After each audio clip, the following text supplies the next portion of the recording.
23 pertanyaan dasar seputar kelomang. 1. Kenapa kelomang saya gampang mati? Banyak faktor yang menjadi penyebabnya.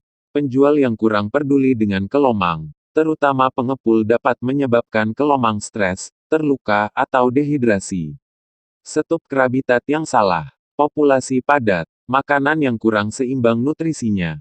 Stres pasca adopsi. Hal lain yang belum diketahui. 2. Ideal jumlah kelomang dibandingkan dengan besar kerabitat. Cara menghitung jumlah ideal kelomang per volume kerabitat. Satu kelomang membutuhkan wilayah 19 liter. Satu kelomang membutuhkan wilayah 38 liter. Satu kelomang XXL membutuhkan wilayah 57 liter. Cara mengukur volume kerabitat dalam liter, desimeter kubik. Ukur dimensi dalam dem, 1 desimeter sama dengan 10 cm, dan hitung panjang dikali lebar dikali tinggi. Contoh, kerabitat panjang 40 cm, lebar 30 cm, tinggi 30 cm. Maka dimensinya, 4 dikali 3 dikali 3 sama dengan 36 liter. 3. Pasir. A. Pasir yang disarankan digunakan adalah pasir pantai yang bukan pasir Bali, 1 bagian pasir kasar, campuran koral dan cangkang hancur, 3 bagian pasir halus. Pasir bangunan halus yang sudah disaring, pilih yang halus saja. B. Pasir yang tidak disarankan digunakan. Pasir silika karena tekstur tajam dapat melukai abdomen kelomang. Pasir Bali karena tidak mengikat air dan licin sehingga gua mudah rubuh. Pasir zeolite karena bersifat mengeringkan entar kelomangnya jadi mumi. Zeolit mempunyai beberapa sifat antara lain, mudah melepas air akibat pemanasan, tetapi juga mudah mengikat kembali molekul air dalam udara lembab.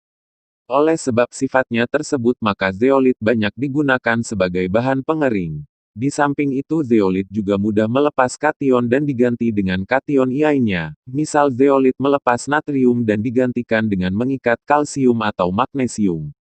Full cocopeat karena tingkat keasaman yang tinggi di lingkungan terbatas kerabitat, dan tidak mengikat tekstur substrate. Pasir yang terlalu halus seperti bedak karena sangat mudah menempel pada kelomang dan membuat gua kurang kokoh. 4. Komposisi substrate ideal. Masih diteliti berdasarkan spesies, namun standar saat ini yang diikuti hobiis adalah campuran pasir laut, pasir halus dan sebagian koral, cangkang hancur, dan cocopeat dengan perbandingan 5 bagian pasir, 1 bagian cocopeat. Update bisa komposisi sampai 3:1 juga. 5. Cocopeat. Cocopeat adalah media tanam yang terbuat dari sabut kelapa. Untuk campuran substrate kerabitat, gunakan cocopeat serbuk dan tidak memiliki campuran pupuk anorganik. Fungsi cocopeat dalam substrate kerabitat adalah untuk menjaga kelembaban kerabitat. Cocopeat dapat dibeli di toko tanaman, kebun, atau di toko reptil, serangga. 6. Kenapa kelembaban itu penting untuk kelomang? Kelomang bernafas menggunakan insang termodifikasi seperti udang. Dengan demikian mereka menggantungkan diri pada kelembaban udara untuk dapat bernafas bebas. Udara yang kering dan dehidrasi akan menyebabkan insang mereka lengket sehingga mereka kesulitan, tidak dapat bernafas. Update kerabitat tertutup rapat untuk menjaga kelembaban. Tidak usah khawatir kekurangan oksigen asal sempat dibuka sekali sehari misalnya saat memberi makan. 7. Kerabitat yang ideal. Kerabitat yang ideal adalah yang mendekati kondisi asli lingkungan kelomang dengan penyesuaian-penyesuaian tertentu terkait dengan keterbatasan yang ada dalam kerabitat. Sampai saat ini, kerabitat yang dianggap baik adalah kerabitat tidak diletakkan di bawah matahari langsung. Boleh terkena matahari sebagian, pagi, sore, atau diletakkan di bawah kanopi, di teras. Namun perhatikan fluktuasi suhu dan kelembaban dalam kerabitat. Tidak padat penduduk, gelombang substrate yang tepat, kelembaban dan temperatur stabil. Dianjurkan untuk menutup kerabitat agar kelembaban terjaga dan IBI stabil. Ada 2 macam air, asin dan tawar. Ada cukup panjatan dan tempat sembunyi. Ada cukup tempat untuk molting tanpa diganggu.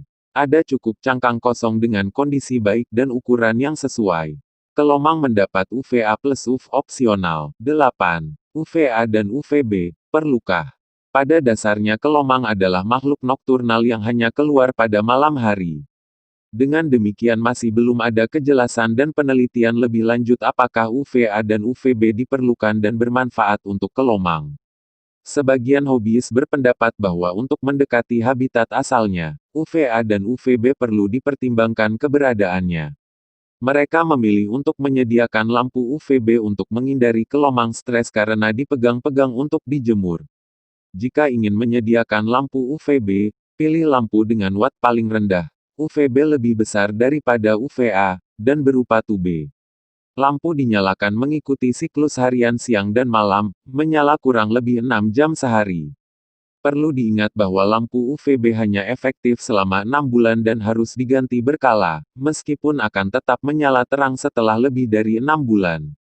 Beberapa hobiis memilih tidak memasang lampu UVB karena tidak percaya bahwa UVB bermanfaat bagi kelomang yang nokturnal lebih dari sekedar pelengkap kemewahan.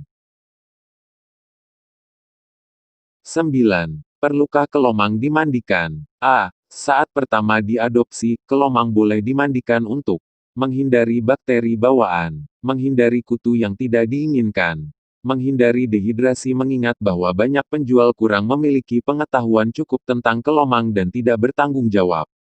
B. Setelah diadopsi, jika tersedia kolam dengan akses yang mudah dijangkau di dalam krabitat, kelomang tidak perlu dimandikan. Mereka dapat memilih kapan waktu yang tepat dan tidak tepat untuk mandi. Mandi yang dipaksakan dapat membuat mereka stres. 10. Kolam atau tempat air minum yang baik buat kelomang itu seperti apa? Tersedia dua macam kolam air, asin dan tawar. Sampai saat ini berdasarkan habitat aslinya, dipercaya bahwa kelomang butuh dua macam air. Masih belum ada kejelasan dan penelitian berapa banyak air asin dan air tawar yang dibutuhkan untuk setiap spesies, jadi lebih baik disediakan dengan volume yang cukup untuk keduanya.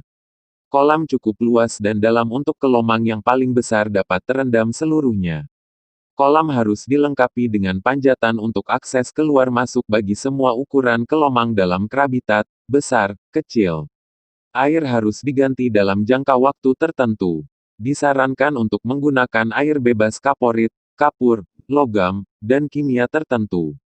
Kondisi air dapat dites menggunakan tester akuarium atau tes laboratorium.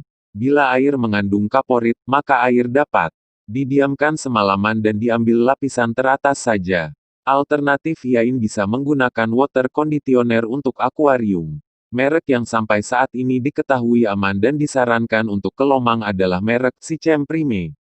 Water conditioner juga membantu menghilangkan kloramin, amonia, nitrite, dan nitrat.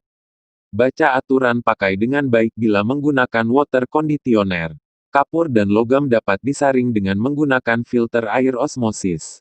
Boleh menggunakan air kemasan. 11. Air asin yang dimaksud itu air apa? Air asin yang dimaksud adalah air laut, maupun air distilasi yang dicampur dengan garam. Garam yang digunakan adalah garam ikan maupun garam laut untuk habitat akuarium. Air laut biasa dijual di toko akuarium air laut. Jangan gunakan garam dapur, garam meja, ataupun garam yang mengandung yodium tinggi karena akan mengganggu pernafasan mereka. 12. Di mana bisa mendapatkan garam ikan atau garam laut? Garam ikan banyak dijual di toko akuarium air tawar dengan nama garam ikan maupun garam kristal. Garam ini biasanya digunakan oleh hobiis ikan hias untuk merawat ikan yang sakit maupun ikan yang baru dibeli atau ikan yang sedang karantina. Garam laut atau garam koral banyak dijual di toko akuarium air laut maupun akuarium koral. Garam jenis ini lebih mahal dibandingkan garam ikan, namun mengandung mineral yang lebih lengkap untuk kebutuhan kelomang. Beberapa toko menyediakan garam laut atau garam koral repack yang lebih ekonomis. 13. Bagaimana takaran garam untuk air asin? Tidak ada takaran yang pasti untuk penggunaan garam ikan, namun untuk penggunaan garam laut bisa dilihat pada kemasan. Update: takaran garam laut atau garam ikan adalah 35 gram per 1 liter. 14. Cangkang kosong seperti apa yang harus disediakan di krabitat? Kelomang biasanya memilih cangkang yang sama bentuk dan jenisnya dengan cangkang yang saat ini digunakan. Sediakan setidaknya satu cangkang yang sesuai dengan ukuran yang sekarang dan satu cangkang yang sedikit lebih besar. Jadi setidaknya terdapat dua cangkang cadangan per kelomang. Sediakan pula cangkang-cangkang jenis lain yang dapat digunakan kelomang sebagai pilihan. Perhatikan dan raba isi cangkang sejauh mungkin untuk memastikan tidak ada lubang atau tekstur tajam dan amblong. Kelomang dapat permak sendiri kelomang yang mereka sukai, jadi bukan tidak mungkin bentuk cangkang berubah karena dipermak sesuai kebutuhan kelomang.